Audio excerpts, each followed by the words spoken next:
There will be no more Florida. I posted a stupid video about me from in 40 years, I'll be reminiscing about this thing we used to have called Florida, the penis of America, the little dingle dangle of the country, where it was a land of Disney World and Mickey Mouse and bath salts and our governor in heels.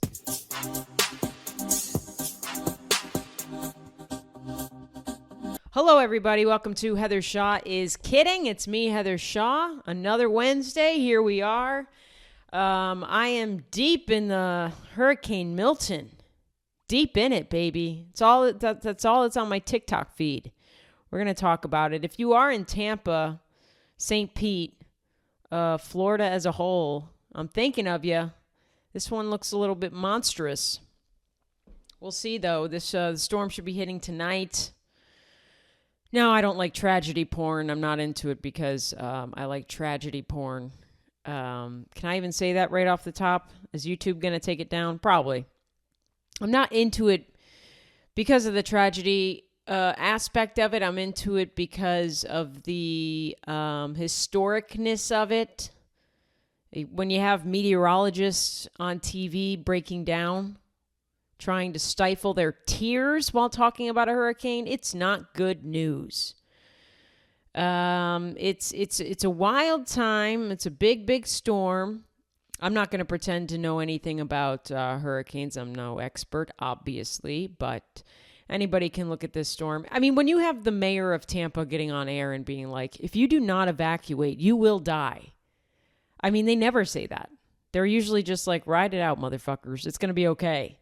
But it's not good when the Tampa mayor is like, literally, you're going to die. Leave.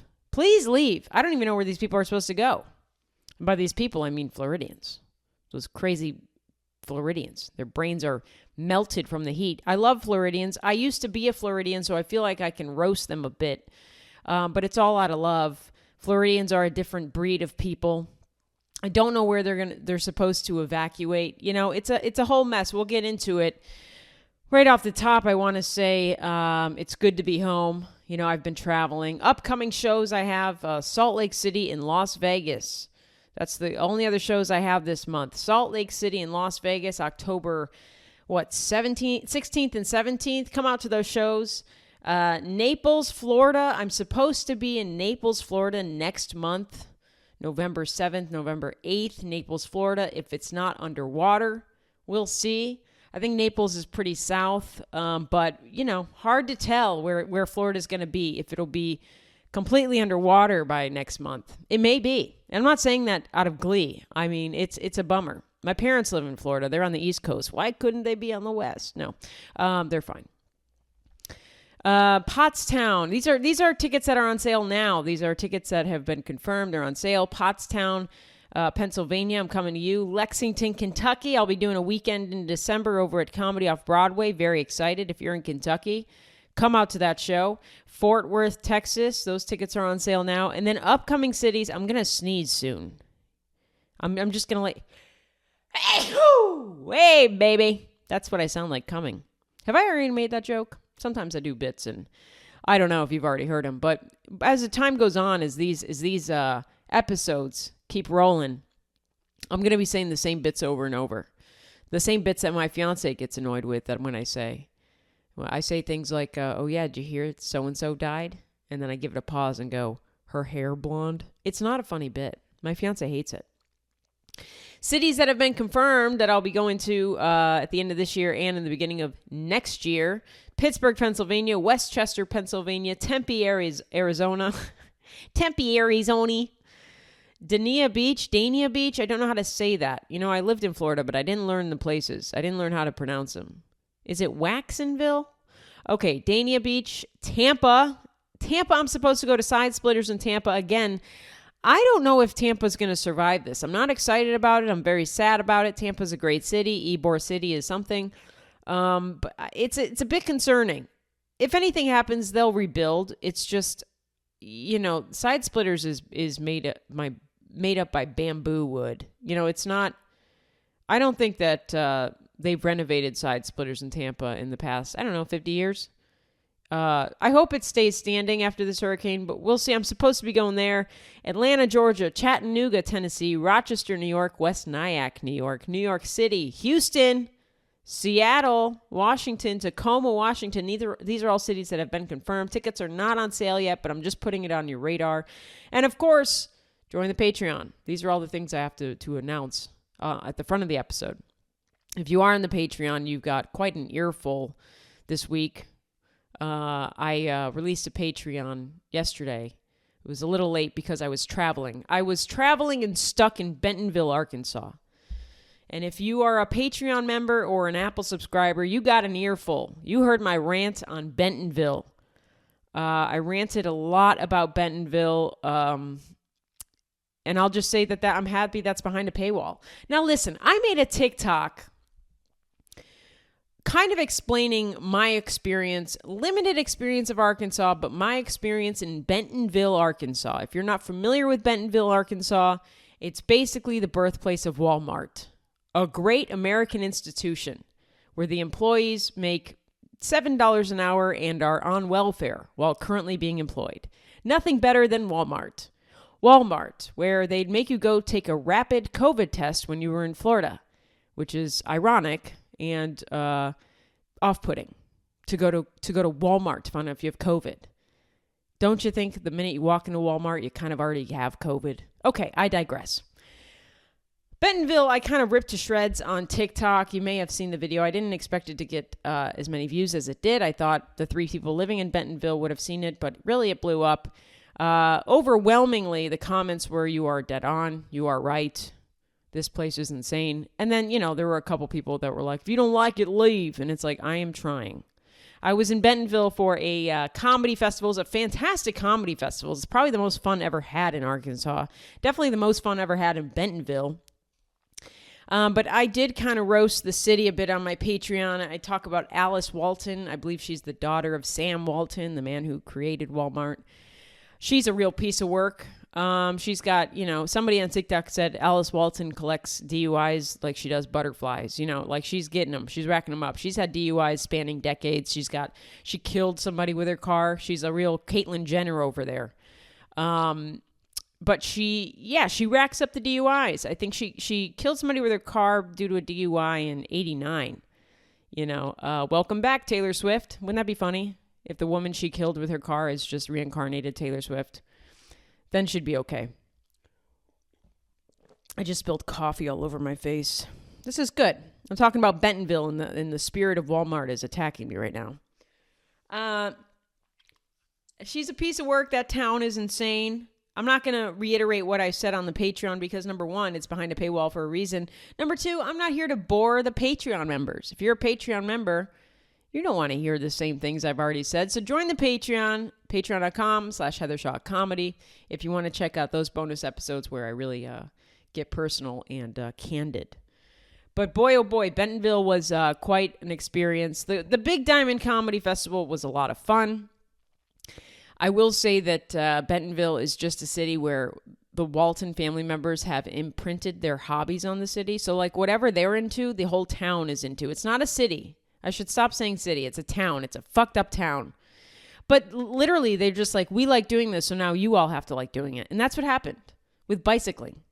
These people ride bicycles all over town, but they're not road bikes like you would in like New York City or any other like real city. They ride ride trail bikes on paved roads. It's fucked up. The whole fucking place is fucked up. But I'm glad that the overwhelming consensus from people living in Bentonville and around Arkansas was that my take was accurate. Of course there's going to be some angry people, all white, that don't like my take on Bentonville, but, they live in Bentonville. They don't know what's out there. Some people that are just born in certain places, they don't know what they're missing out on. You travel around like I do, you see the world. Well, country. The country to me is the world, okay? I'm not going to Australia yet. But, you travel around and you kind of get to taste the nation. And sometimes when you're stuck in a hometown or a place you grew up in, no fault of your own. If you do that, that's fine. But, you're missing out on other places. You realize that, hey, maybe Arkansas isn't great. I've never heard anybody say, God, I can't wait to get back to Arkansas. I'm not trying to roast Arkansas here, okay? I'm not trying to say that it's a silly place that shouldn't exist. I'm not saying that. I'm just saying there are better places. For me, everything is subjective. It's not objectively bad. There are people that love Arkansas, and I pray for them. It was fine. Bentonville was fine. The Big Diamond Comedy Festival was very fun. Like I said, if you came out to shows, thank you for coming to the shows. Somebody gave me a bracelet. I'll never forget them. I think she was a lesbian, although you can never be sure these days.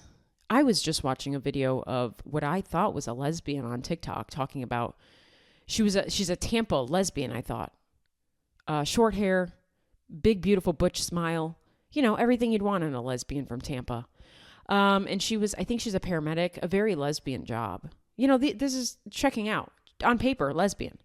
And she has a big TikTok following, I think. I don't really know, but she has a lot of views on her videos. And she was talking about evacuating Tampa, as you do as a lesbian. And like, I've seen a couple of her videos and I was like, I love this lady, not just because she's gay, but she's awesome. And I love her haircut. It's so sensible. And then like, I was watching a video and like halfway through the video, she's like, so me and my husband, and I was like, ma'am, what? I've been duped, but good for you, girl. Okay. I see you. Yeah. You can never tell these days. These lesbians, they're not, they just want the short hair. You know, there's another comic who I thought was a lesbian, and she's got a husband. She's a stand-up comedian. I think she's funny. I don't know. I like her clips when they come up. But one of the clips, I think her name's Ashley or something. She's very funny.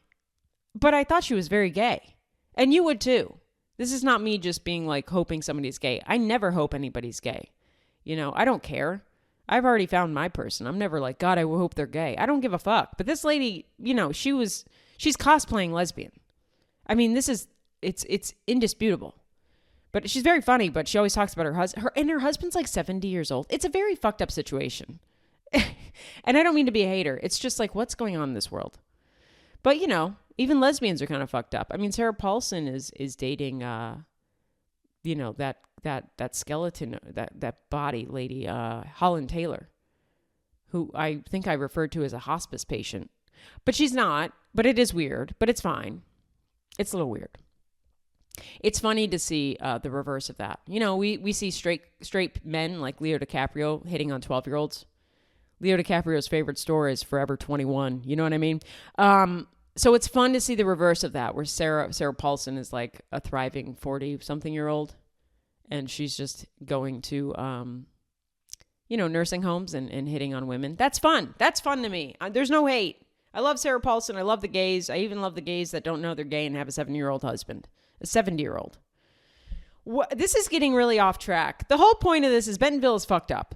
Kansas City was great. Tulsa was great for being in Oklahoma. You know, again, Oklahoma is not a place I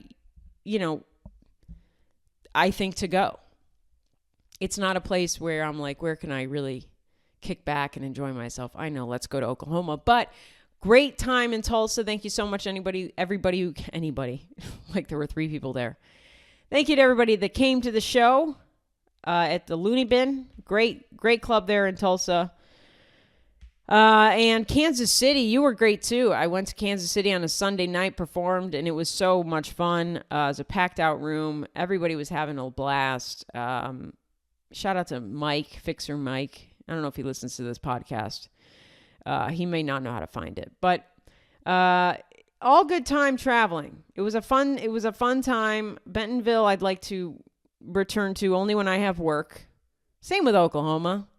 I think same with Missouri. Again, these are not states I'm going to visit.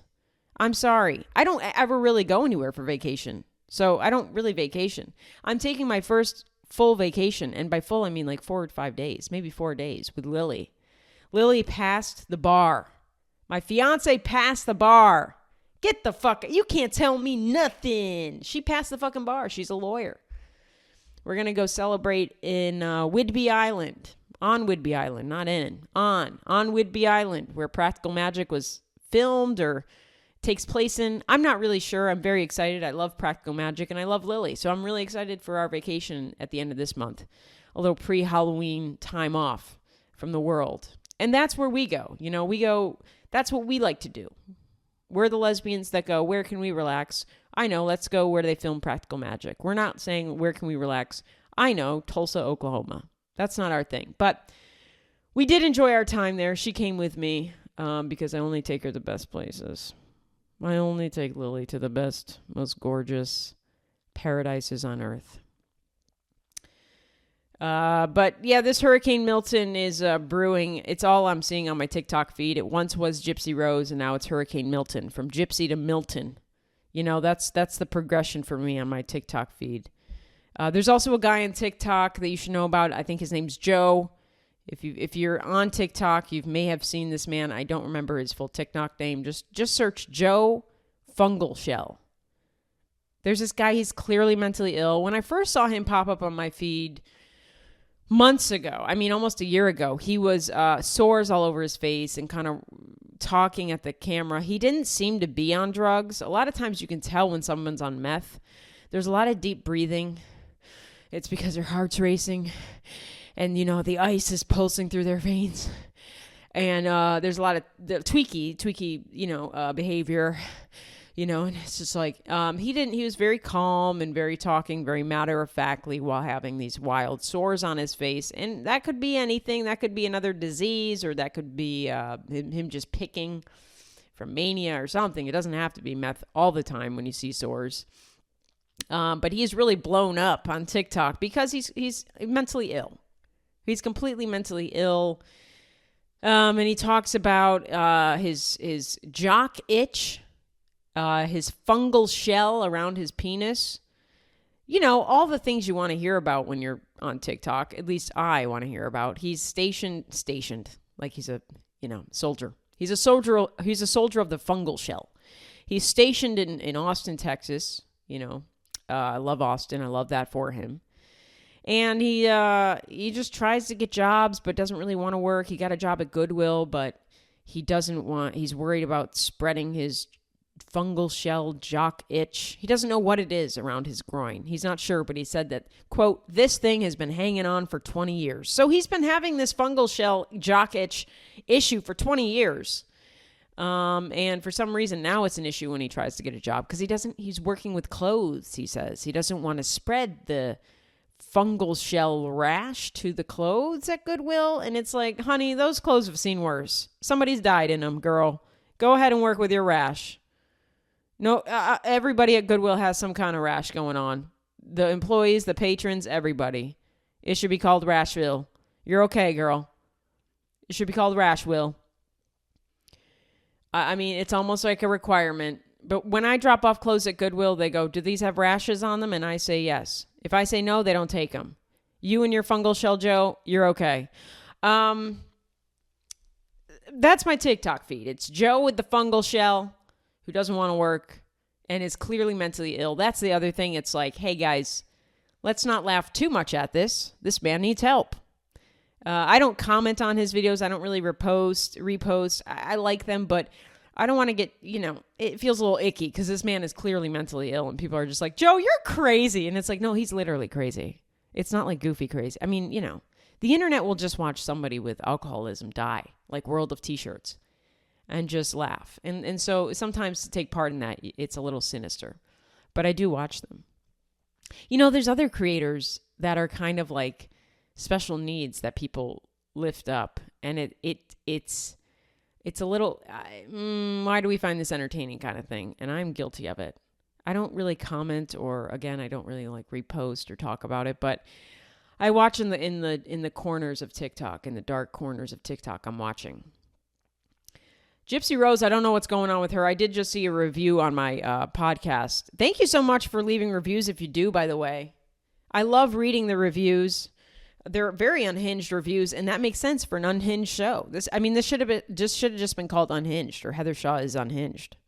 I mean, I am kidding, but it's also unhinged, this podcast. It's like stream of consciousness. But I did read a review. The last one written was from Sam from Indy. Because you can I don't know how you leave reviews. I know it's on Apple Podcasts. You can leave a review and kind of leave your name so I can see it. So Sam from Indy, thank you for your review. Sam said, I love when you throw a little Gypsy Rose in there. I can't get enough. This is for you, Sam. Hi! Watch out for Hurricane Milton, bitch. It's a brewing like a motherfucking storm. Yeah, that'd be fun to see Gypsy Rose as a meteorologist. This thing is more dangerous than me and my boyfriend with a knife set. Watch out. I don't know what's going on with Gypsy. I don't think she blocked me. I'm just not seeing her. What I am seeing is animations now of Gypsy, old Gypsy audio clips that are being animated by someone, by some king, queen, they, them, probably a they, them. Shout out to that person. You're keeping it fresh and fun. It's a little weird, but I'll take it. That's also my new bio. A little weird, but we take it.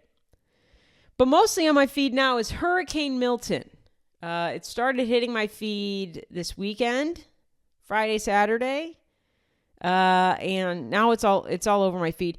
Here's why it's now all over my feed. Because when I was flying back from Kansas City to Louisville on Monday morning, my flight was scheduled to go from Kansas City to Tampa, and then I would take a connecting flight from Tampa to Louisville.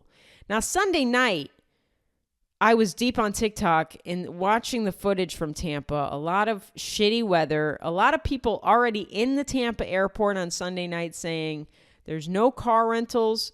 The only flights that are leaving are the ones that were scheduled, and even then, we don't know. Flights are ridiculously expensive if you try to reschedule anything or have to change any flights. So I started freaking out because there's no fucking way I'm going to fly into Tampa even 2 days before a hurricane's supposed to hit. I'm just not going to do it, and I was on a Southwest flight. So luckily I could change that flight real quick. And I did. I think I paid $200 extra to fly to Chicago instead of Tampa. I wasn't going to do it. Now I did check on that flight and it did leave out of Tampa on time Monday morning, but girl, I was not about to take that risk because I can just see myself flying into Tampa Monday, and then the weather was already shitty in Tampa. So, I'm imagining this flight gets delayed to the point where oh, we can't fly out anymore. The weather's too bad. And now you're just stranded in Tampa until the hurricane comes. And then what do people do in there? Because they closed down the airport for Hurricane Milton. So it's where do these people go? If you're stranded at an airport and they're like, all right, well, we're closing up shop. You can't stay here. You don't got to go home, but you can't stay here, motherfuckers. Get out. Where do you go? I mean, I would assume they'd put you up in the hotel. If there's a hotel in the airport, most airports do that. Can you sleep on the planes? I don't know. I didn't want to fuck around and find out. So I changed my flight real quick. I don't care. I was being safe than sorry. That was my thing. Rather be safe than sorry. Mouth fart. And so I did that. But yeah, Tampa is just, I think the airport currently is closed. Now I'm recording this on Tuesday. So the airport closed this morning, I believe. Tuesday morning, 9 a.m. It shut down. And I'm just concerned for Tampa. Evacuations are happening, but again, a lot of people want to blame people for not leaving if they should evacuate. But the roads, the highways are clogged up. They're clogged, baby. Where are they supposed to go, these people? And if you have a family, if you got pets, I've seen so many people, women, on TikTok being like, look, I got 3 children. I got 2 dogs. Where do you want 6 people to go? It's extremely expensive to evacuate. The state doesn't give you money to evacuate. We got Israel to fund. So it's a little messy. You can't blame people if they don't evacuate because evacuating is very costly and also there's no chance unless you evacuated very early last week. There's no chance. I mean, the gas stations are running out of gas, so now you're on a highway and you run out of gas and you got to go find gas and there's no gas around. So now you're just stranded on a highway. It's very stressful. Florida is going to be sunken. Florida will be the sunken state in 10, 20, 30 years. I don't know when, but it'll happen. There will be no more Florida. I posted a stupid video about me from in 40 years, I'll be reminiscing about this thing we used to have called Florida, the penis of America. The little dingle-dangle of the country, where it was a land of Disney World and Mickey Mouse and bath salts and our governor in heels. It feels like this is obviously global warming. There are some idiots online, probably, people that maybe or maybe did not get their GED. There's a lot of people online that want to believe that this is election interference because, again, they're idiots. They want to believe this is weather manipulation by the elites or the government. They're not really sure. They can't even remember their social security number. How are they supposed to remember this information? It's people that don't want to believe what scientists have been yelling about for 30 to 40 years. Global warming, climate change. It will happen in our lifetime. We're seeing it now. Crazy hurricanes. They're thinking about elevating creating a new category for hurricanes. Category 6. There were only 5 before. Now we need 6. Because Milton is so large, he might need to be a 6. Milton's packing. So you're seeing a lot of people that just refuse to believe science. Can't be science. But when they get a headache, they take their little medicine because that's science. But, can't be this kind of science. Can't be global warming. It's got to be HARP. It's got to be cloud seeding. They don't know. I mean, these people, they never passed a science test. I don't ever claim to be an expert, but, logic is needed. Huh? Use some logic. The seas are incredibly warm and amping up. This is fuel for a hurricane. This is global warming. Again, we've been warned for it. We have been warned by scientists for decades, and we do nothing about it. And now we're seeing what happens. And we don't wake up. DeSantis is the mayor of Florida, and rightfully so. It's rough. Milton, let's see. What's the most recent update here? It doesn't really matter what the most recent update is. I was going to update it, but this thing is going to be hitting tonight. When this episode comes out, it'll be hitting tonight, and it'll be stupid. So, know that the mayor of Tampa is saying, if you stay here, you're going to die. There's meteorologists on TV weeping. It's great stuff. They made Don't Look Up, and nobody listened. DeSantis is refusing calls from Kamala, which is funny. He can't stand it. He cannot. He's not taking calls from VP Kamala Harris about storm recovery just over a week after Helene hammered parts of his states. He doesn't want to listen to a woman bitch and moan. He just can't do it. He said, I don't need your help, bitch. I don't fucking care. DeSantis doesn't care about his people. It's fine. Most politicians don't, by the way. Most politicians don't. They'll turn anything into political folly. So this is not, unexpected. I don't know here's the thing. I'm not super well versed on FEMA or like what you can do. DeSantis is a little bitch. He wears heels in his boots. I don't think he wants to listen to any woman reach out for help, and he's doing his own thing. He did his own thing with COVID. I was there. Some of it was kind of great to be in COVID and not care about other people's health. Not that I was going around. I stayed in. I wore my mask. I was somebody that was just like, I'm just going to wear a mask. But, you didn't have to do that in Florida. If you walked around with a mask 2 weeks after the announcement of COVID, some people would call you the F word for gay. It was just a thing. So he's going to do his own thing. He'll figure it out. That's his take. I'm not saying he's actually going to figure it out. But DeSantis is very much like, no, we got this. It's just, it's fine. It's fine. People die. It's inevitable. It's part of life. People die. I'm not going to talk to that stupid bitch Harris. But it is fitting that DeSantis is going to be the mayor of Florida for this catastrophic hurricane season, because I think there's another one brewing. So, hurricanes, COVID, this guy, he does what he wants. We'll see what happens. I think the thing that would change DeSantis's mind is money. If Florida is the state of tourism, so hit them where it hurts kind of thing, and there will be no tourists if, there is no Florida. If people are, not able to go spend money because Disney World is underwater. With COVID, it was like, who cares? There will be plenty of people to spend money that aren't sick. If you have an immune disorder, die anyways. That was DeSantis's take. It was like, well, if you're fat, you should die. He just didn't care. But if there is no place to spend money in Florida, maybe he'll turn around. Maybe he'll start caring about global warming. I don't know. Former President Donald Trump has talked about Hurricane Helene at length. Huge storm, Huge storm. Oh, at one point he claimed on social media that a photo Harris had posted on social media getting a storm briefing was fake and staged. Yeah, I don't know. Here's the thing. I think that Kamala Harris could be doing more right now. She's a little bit busy going on Howard Stern and Call Her Daddy. I think that it's not the time to be a memeable queen, slay bitch, slay, work, twerk, queef.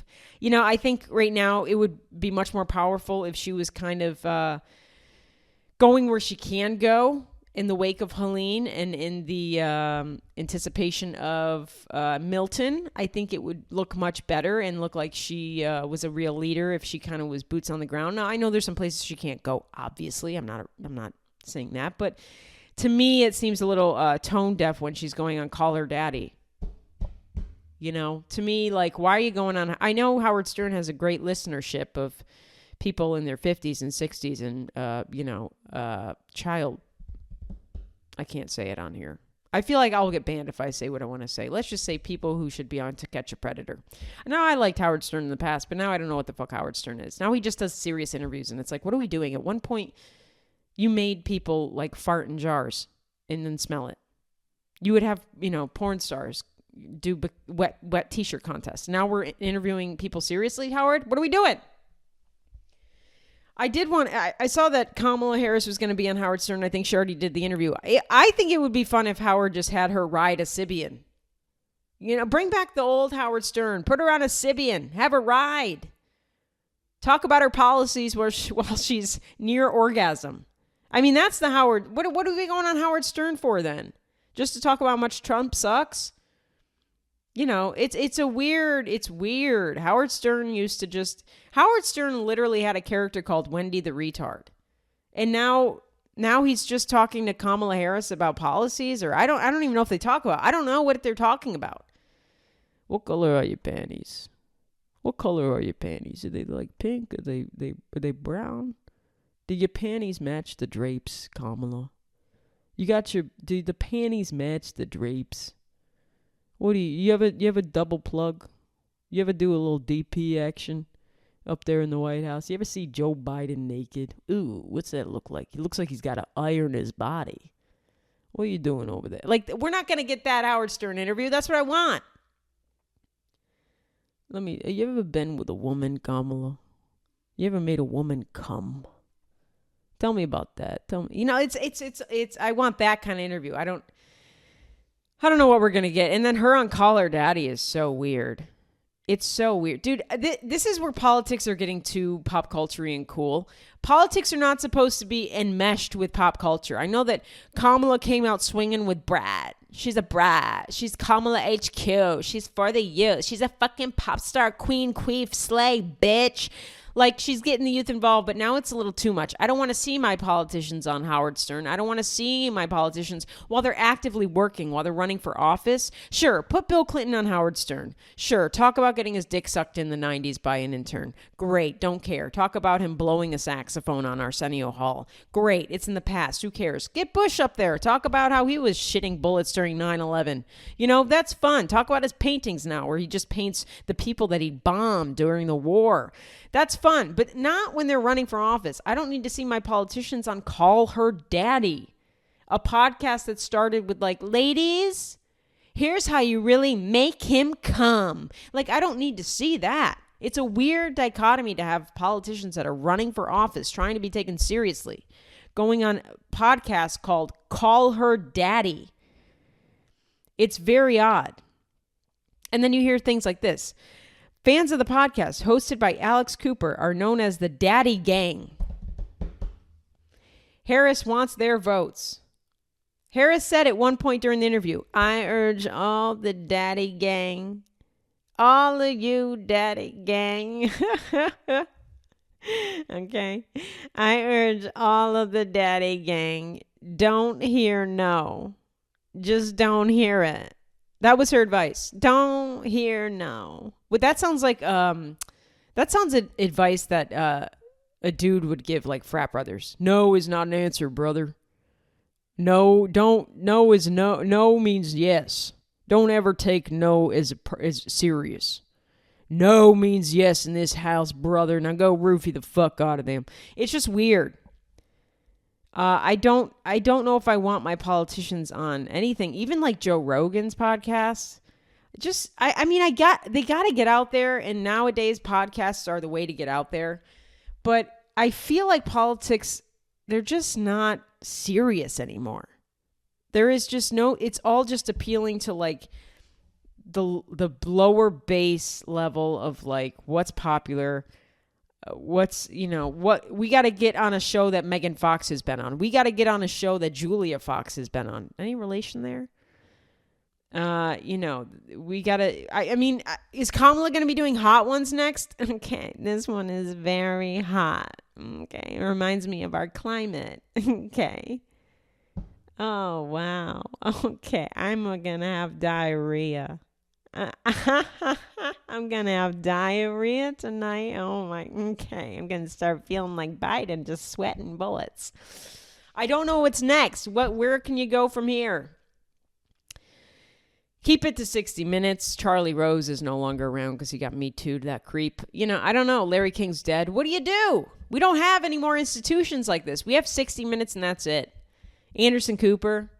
But beyond that, I don't think we have any serious news segments anymore. And you just got to go on, podcasts like Call Her Daddy and Howard Stern's show, which Howard Stern 30 years ago, was getting calls to be removed from the airwaves. I mean, he was a controversial figure, and now he's just talking to Kamala Harris about how she likes to cook. I don't know what they talk about. It's very weird. There's no more political policy talk. Now it's just like a popularity contest. It feels very much like these candidates are running for student president, class president. That's what it feels like. At this point, I don't know who's going to win. I really don't.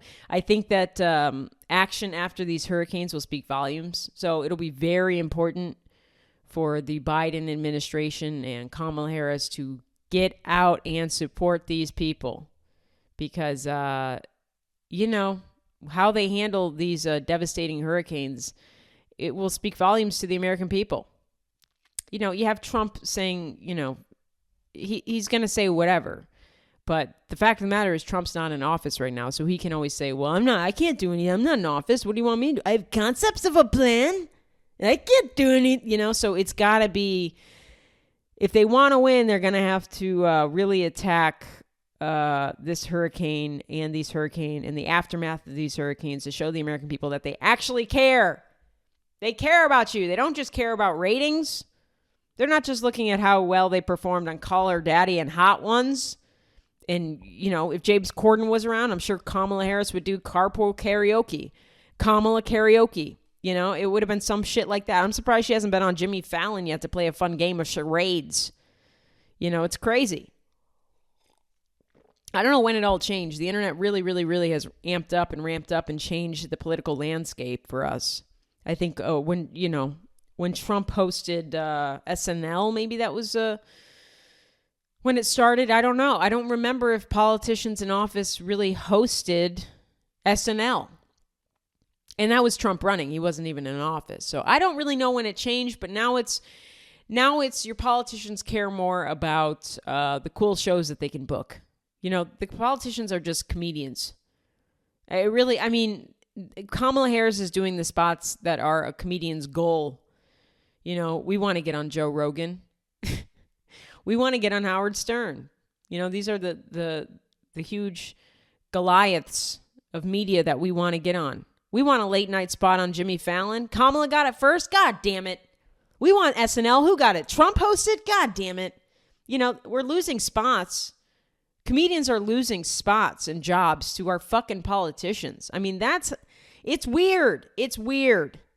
I don't want to see my politicians or my future presidents on Call Her Daddy. Sorry.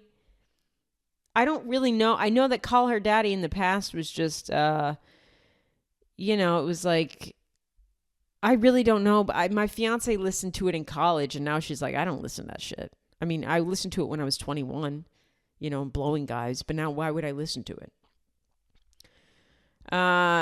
Good luck to Florida. Good luck to Kamala. Good luck to all of us. Where are we at in this podcast? Should we do, oh, wow, we're at 40 already? Let's get into, I'll go back to the Diddy Bieber tape. Let's do some ad reads here, huh? Man, I like this episode. We're flying by. I like being with you people. Just so you know, I'm not trying to leave. I think I'm just worried about you. I know you have that appointment after this, so I'm just trying to make sure that we get everything wrapped up. Okay. Lucy Brown, baby. We love them. You know them. Our OG sponsor. We got some other sponsors on this podcast currently, but our one and only, our OG, original gangster of a sponsor, Lucy Brown, in the coffee shop of my dreams in Lexington, Kentucky. I can't wait to go back to Lucy Brown when I'm in Lexington in December at Comedy Off Broadway. Do you see how I did that seamlessly, that ad? I'm going to visit Lucy Brown while I'm there doing my shows in Lexington, Kentucky at Comedy Off Broadway, December 27th and 28th. Come out. I think those are the dates. I don't know. Don't hold me to it. I love Lucy Brown Coffee Shop. It's my favorite of all time. It's the best coffee shop ever. Small business owned, queer owned, woman owned. What else can I want out of a coffee shop? And the coffee's fucking delicious. I miss their iced Americanos every fucking day. I cry myself to sleep. You can enjoy Lucy Brown coffee without ever leaving the comfort of your home because they have coffee subscriptions, baby. Get a coffee subscription. I have one. I've had one since the start of this podcast. It is amazing. I can't recommend it more than I already have. And people on this that listen to this podcast are getting the subscription and they're enjoying it. And shout out to those people. You can enjoy Lucy Brown's amazing eclectic choice of coffee beans. Every month you get new and different roasters sent straight to your door. Not the actual roaster, but a bag of their roasted coffee. You know, if you're sick of the same old coffee you see at the store, I know I am. Dude, if I never buy Dunkin' Donuts, Starbucks coffee again, I'll be a happy bitch. And I don't have to anymore because I have this coffee subscription. All you have to do is fill out the form on their website, their coffee subscription form, and then you'll get beans from different and exciting roasters sent straight to your door starting at just $20 a month. Are you kidding me? Visit LucyBrownCoffee.com. That's LUSSI. browncoffee.com. Follow the coffee subscription button and get signed up today. This is my favorite sponsor because it's right up my alley. You know, I don't know what else would fit me more perfectly than a coffee sponsor. And from my favorite coffee shop, I co-sign this coffee hardcore. I cannot recommend it enough. Use code Heather Shaw is kidding to get 10% off your first order. We love you, Lucy Brown. Can't wait to see you in December. If you're in Lexington, go see them. Go get the best coffee of your dreams in a great coffee shop. What an ambiance. Oh my God, the aesthetic there. Love it. We love you, Lucy Brown. Thank you for sponsoring the show. Ayora Growth, baby. Now listen up. If you are a small business owner, an SBO, baby, and you're looking to increase the revenue in a unique way, then listen the motherfucking up. Ayora Growth is another woman-owned business. I love women-owned businesses, okay? Women do it better. Ayora Growth is a women-owned and run digital marketing and growth firm, okay? They do everything. I hire them. They edit this podcast. If you love the way this podcast is edited with the visuals, the graphics, you like the thumbnail on YouTube, it's them, okay? They do everything from websites, graphic design, social media management, photography, videography, ad campaigns, and more. They recorded my sets up in the Northeast. They did a fantastic job. I use them. I love them. Ella is queen. Their goal is to bring valuable growth strategy to small businesses that only large companies with significant capital have access to. If you're interested in growing your company or know someone that might be, go to ayoragrowth.com. That's AYORA growth.com to get in touch with them and find out how you can grow today. I cannot recommend them enough. See, this is what's great about my ad reads. These are things I use, okay? Coffee from Lucy Brown. Ayora Growth does my podcast in stand-up comedy clips. Well, they film my shows. I got another person doing clips now, but that's here nor there. It's not because of Ayora Growth. It's because this is Make-A-Wish. Anyways, I use these. I can attest to them. That's why they are sponsors. Some people come to me and go, can we sponsor this podcast? And I go, what are you? And they're like, we're a shapewear company. And I say, fuck out of here. I don't know anything about shapewear. What do I need shapewear for? To hug my bones? Get out of here. So I only pick sponsors and ads that I can attest to. And I can attest to both of these. And I can also attest to the math. The Motivated by Mathematics man. I love him. He's our newest sponsor. He goes by the name Motivated by Mathematics. He's a motivational speaker, spoken word poet, recovery coach based in Boston. If you like Good Will Hunting, you're going to love this guy. He uses social media and merchandise to spread his message, and you guys should go show him some love. He needs it. I mean, I think he does. Anybody needs love. Everybody does. He makes amazing spiritual and recovery merch, which you can check out at motivatedbymathematics.com. He posts inspiring messages, which you can check out on Instagram at motivatedbymathematics. You can see his TED Talk. This guy gave a motherfucking TED Talk. Okay, have you done that? Let him motivate your ass. You can go see his TED Talk, music videos, and other speaking engagements on YouTube. All you got to do is type in Motivated by Mathematics. MBM, bitch. Don't type in the bitch part. That's just for me. MBM, bitch. Check out his stuff. He's a great resource for anyone in recovery or active addiction. No judgment here. Anyone struggling with self-love and confidence. No judgment here. Or anyone that wants to support up-and-coming poets and artists, as you should. If you want him to speak at your event or have any questions, you can message him directly on Instagram. I sent him a picture of my wart and said, Motivated by Mathematics, what is this? He has not responded yet, but that's fair. Again, Motivated by Mathematics on Instagram. Follow him. Give him some love. If you don't want anything that he's offering, just follow him on Instagram. Show him some fucking love. To support his movement or buy merchandise, head to motivatedbymathematics.com. If he turns out to be a cult leader, don't sue me. Thanks to all our ad sponsors. We love you so much. That's that. That was a long one, huh? We did 5 minutes on ads. Sorry. All right, let's get into a Diddy update. Diddy and Bieber. Now listen, I'm not excited about this. In fact, I'm really horrified by this.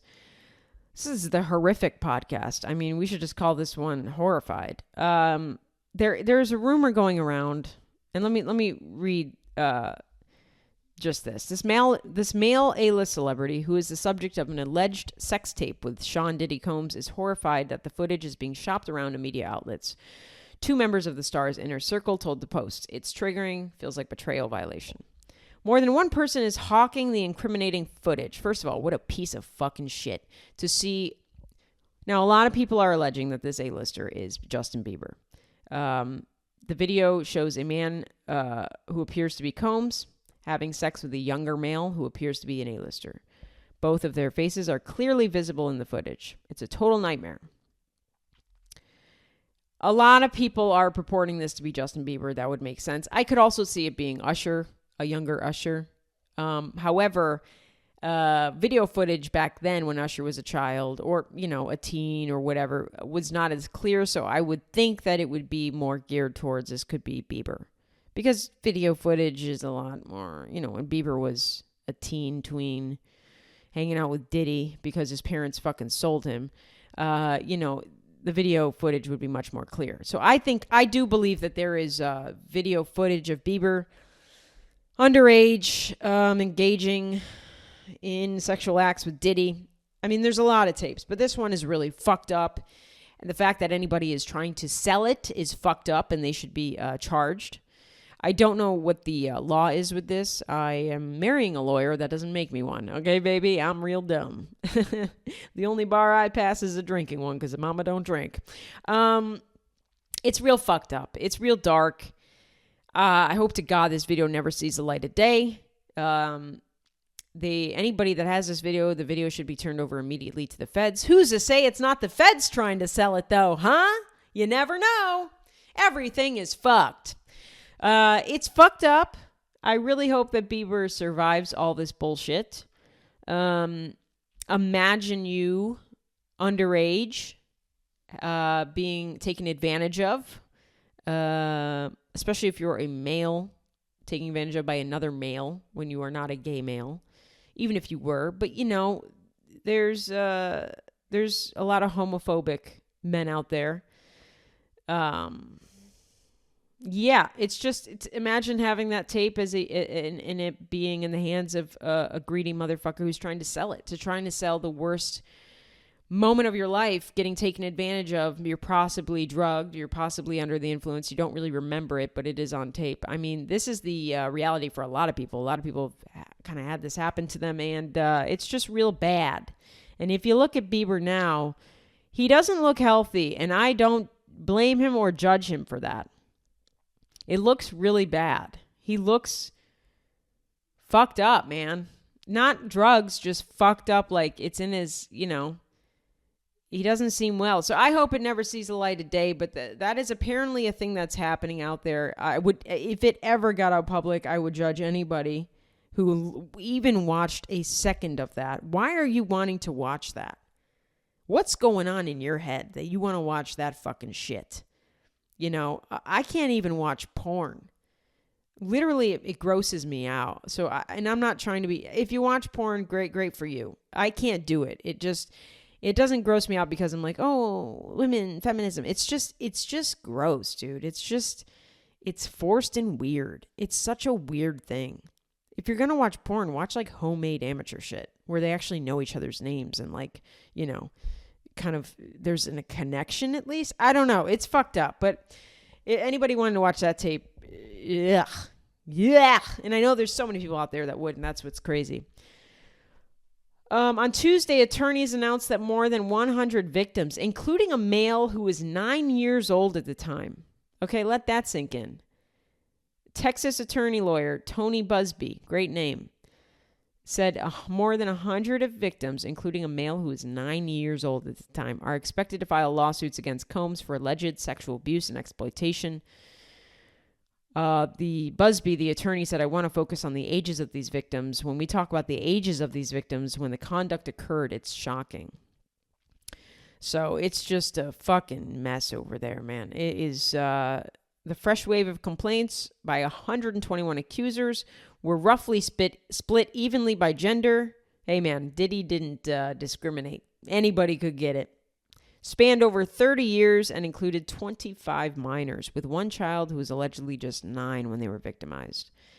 That's so fucked. Dude, the more you read about this shit, it's real fucked. It makes me not want to, I don't want to know too much at this point about it. It's real fucked. I hope that Diddy dies in that prison cell. Why can't somebody take him out already? What are they waiting for? Just kill him already. Take him out. He doesn't deserve to live. He just doesn't. Fucking hell. Well, the VP debate, I didn't talk about it. The vice presidential debate happened. That's it. That's the news. I mean, what do you want me to say? No one cares about the vice presidential debate. What the fuck does vice president... What do vice presidents do? Mouth fart. Sorry, I was waiting for that one. What do they do? Vice president debate? Ew, who cares? Vice presidents give substitute teacher vibes. No one respects them. We barely learn their name. We're like, oh yeah, hey. They're in and out. Who cares? I feel, what the fuck do vice presidents do? Unless the president is Biden's age and you're planning to take over. I don't know what the fuck they do. They're just the second-hand man. They're just like the backup plan. They're like the backup quarterback in case the quarterback gets injured or killed or something and you got to put him in reluctantly. Nobody cares about the VP. They're just, they're like president hype men. They just hype up the president. Yeah. You ready? Yeah. They're like the Flavor Flav of politics.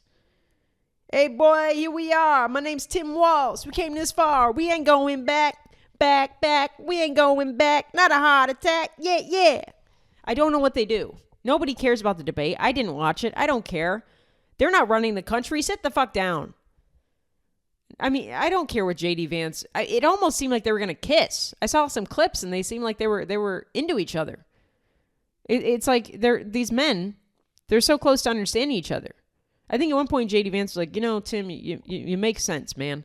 I don't think JD Vance believes the bullshit that he has to spew. Because 3 years ago, he was talking about how much he hates Trump, and now he's got to be like, Tim Walz flat out said, do you think that Trump, won the election? Do you think that was no, he said, do you think that's a fair election that Trump lost? And JD Vance couldn't say, yes, that was a fair election. Although I know in his heart, JD Vance really does believe that election was legit, but he can't say that because now he's on Trump's ticket.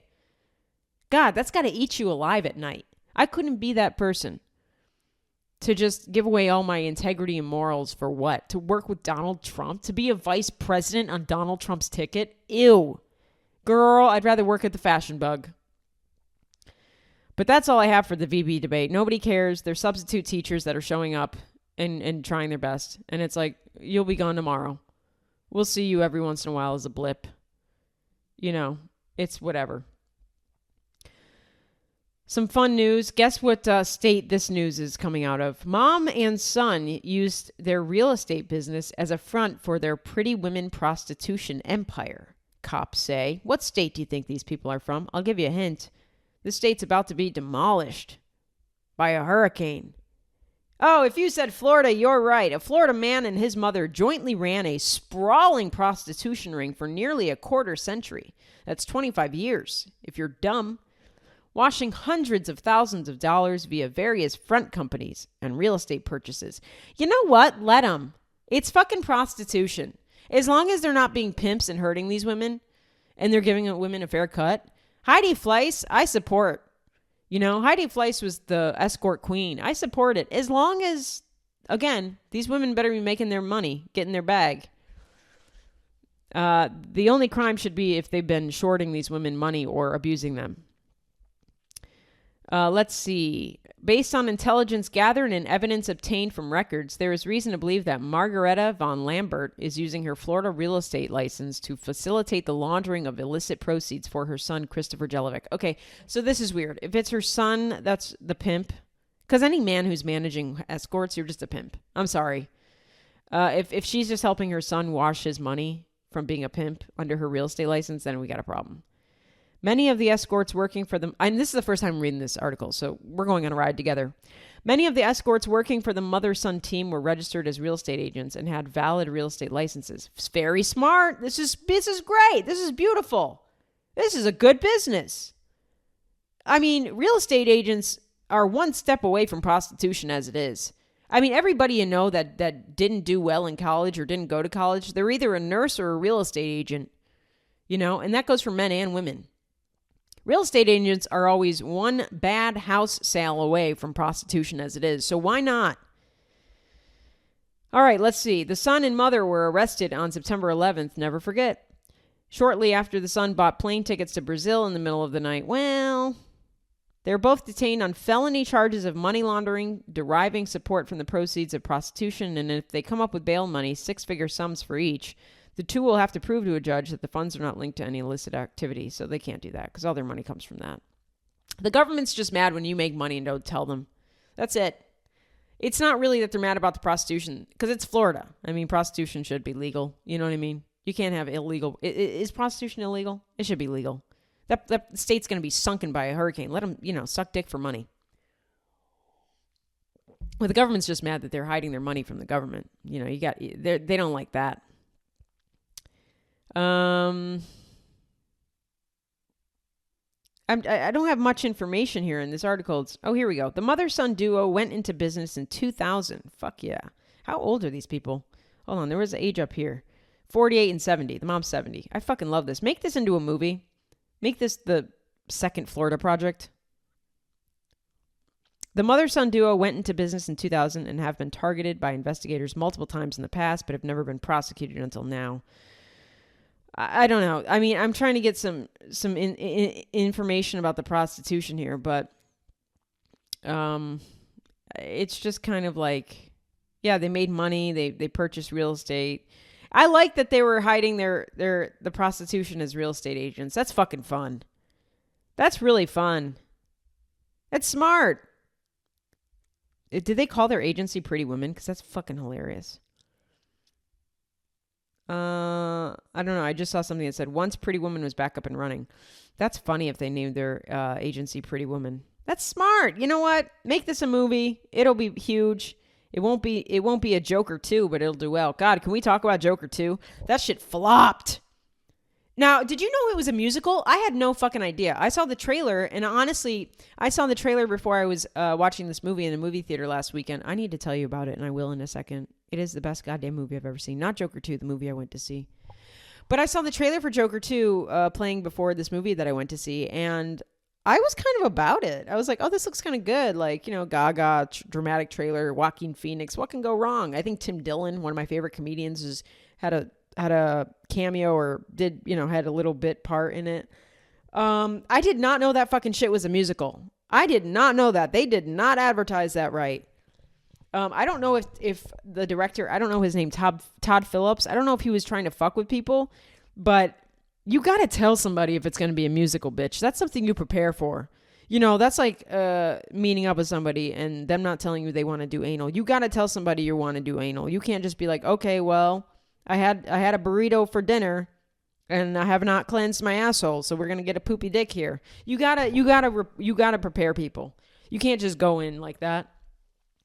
I would be so pissed if I went to see a movie and it turned out to be a musical. I hate musicals. I don't like it. I can't take myself out of it. I can't immerse myself into it. I'm like, all of a sudden, all these people know the same song and are dancing the same way. Oh, it just happens like that. I can't get into it. The only one I like is Grease. And maybe Chicago. I haven't seen it. Seems like I'd like it.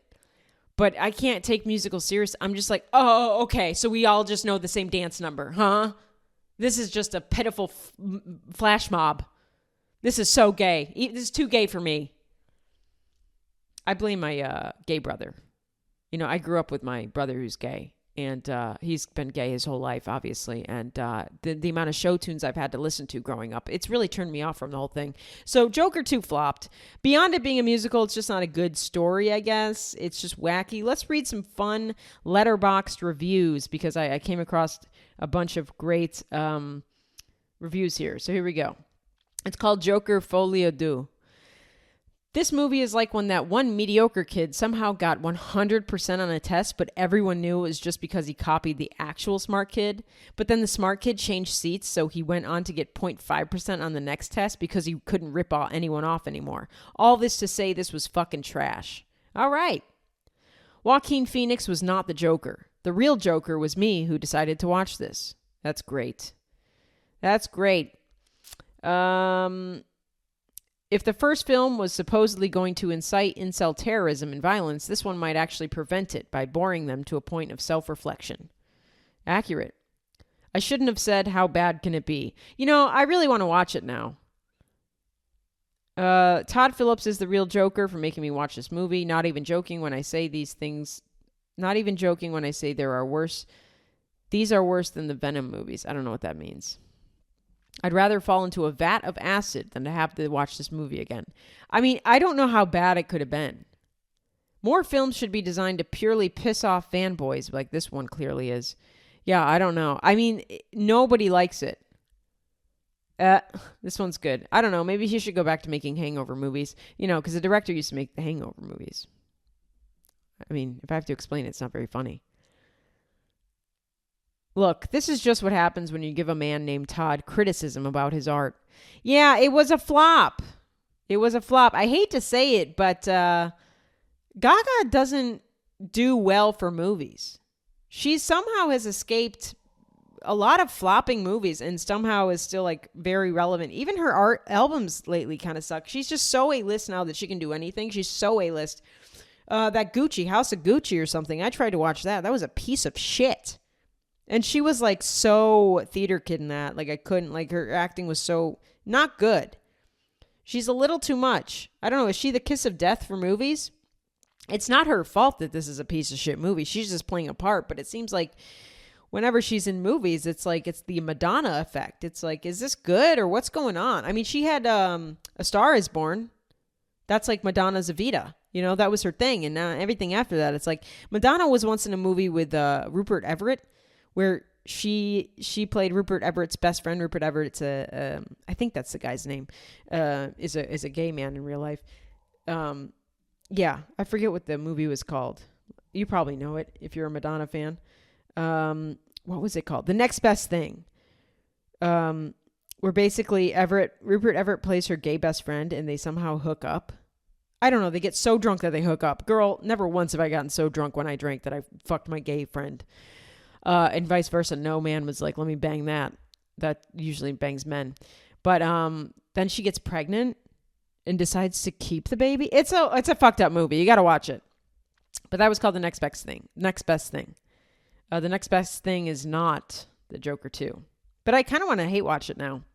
What I wanted to say before I get out of here is a movie that I do love is called The Substance. You've got to see it. I talked about it on my Patreon episode. I'm sorry if you're a Patreon member, you got to hear this again. But I got to let the masses know. The Substance is the best film I have seen this year. As someone who deeply loves the movie Requiem for a Dream, this felt like Requiem for a Dream for women.